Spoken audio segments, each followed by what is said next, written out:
చట్ట వ్యతిరేకంగా ఎవరైనా జూదం ఆడితే చర్యలు తీసుకుంటామని మెదక్ జిల్లా వెల్దుర్తి ఎస్ఐ రాజు తెలిపారు. ఆదివారం ఆయన మీడియాతో మాట్లాడారు.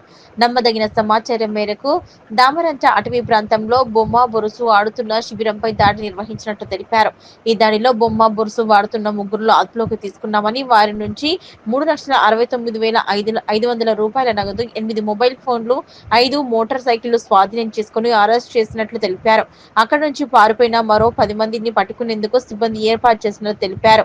చట్ట విరుద్ధంగా ఎవరైనా పేకాట ఆడితే చర్యలు తీసుకుంటామని తెలిపారు. పేకాట జూదానికి అలవాటు పడి చాలా మంది డబ్బులు పోగొట్టుకుని తమ కుటుంబంలో గొడవలు చేస్తున్నారని పేర్కొన్నారు. వెల్దుర్తి మండల ప్రజలకు వెల్దుర్తి పోలీసు వారి తరపున నమస్కారం.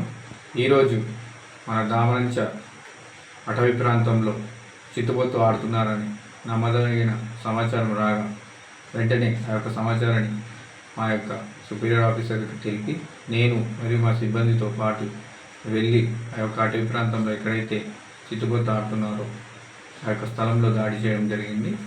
ఆ దాడిలో భాగంగా మాకు 3 వ్యక్తులు పట్టుబడినారు. దాదాపు ఒక 10 మందికి పైగా అక్కడ నుండి పారిపోవడం జరిగింది. ఈ 3 వద్ద నుండి దాదాపు 3,29,500 రూపాయలను స్వాధీనం చేసుకున్నాము. మరియు అక్కడికి వెళ్ళడానికి వారు ఉపయోగించిన 5 బైక్స్లను కూడా స్వాధీనం చేసుకోవడం జరిగింది. మరియు అక్కడికి వారు రావడానికి ఫోన్ ద్వారా సమాచారం ఇచ్చుకున్నారు కాబట్టి ఆ సమాచారానికి వారు ఉపయోగించిన దాదాపు 8 సెల్ ఫోన్లను స్వాధీనం చేసుకోవడం జరిగింది. చేసుకొని వారిపై చట్టపరమైన చర్యలు తీసుకున్నాము. అందులో భాగంగా ఈ 3 మీద ప్లస్ 10 మంది ఎవరైతే పారిపోయినారో వారిపైన కేసు నమోదు చేయడం జరిగింది. త్వరితగతిన మిగతా 10 మందిని కూడా పట్టుకొని చట్టపరంగా వాటిని శిక్షించడం జరుగుతుంది. ఎవరైతే ఈ జూదాన్ని నిర్వహించారో దీనికి ఎవరైతే కారకులు వారిని చట్టపరంగా కఠినంగా శిక్షిస్తాము. ఈ జూదం వలన చాలా మంది తమ యొక్క జీవితాలను నాశనం చేసుకుంటున్నారు. భార్యాభర్తలు విడిపోతున్నారు. భర్తలు వారి యొక్క భార్యల మంగళసూత్రాలను అమ్మి మరీ ఈ జూదంలో డబ్బులు పెట్టడం జరుగుతుంది.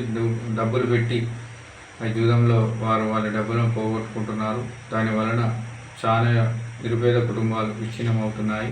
పిల్లలు అనాథలవుతున్నారు. మరియు ఎవరైతే ఈ డబ్బులు పోగొట్టుకుంటున్నారో వారు ఆర్థికంగా నష్టపోయి మద్యానికి బానిసై వారి యొక్క జీవితాన్ని నాశనం చేసుకుంటున్నారు. కావున ఎవరైతే ఈ జూదం నిర్వహిస్తున్నారో వారిపై మేము కఠినంగా వ్యవహరిస్తాము, కఠినంగా శిక్షిస్తాము. మరియు ప్రజలు కూడా ఈ యొక్క ఎవరైతే జూదం నిర్వహిస్తున్నారో దానికి ఎవరు ప్రోత్సహిస్తున్నారో మీకు ఎటువంటి సమాచారం తెలిసినను మాకు పోలీసు వారికి మీరు సమాచారం అందివ్వండి. వారిపైన కూడా మేము చట్టపరంగా చర్యలు తీసుకుంటాము. మీరు పోలీసు వారికి సహకరించాలని మేము కోరుతున్నాము. నమస్కారం.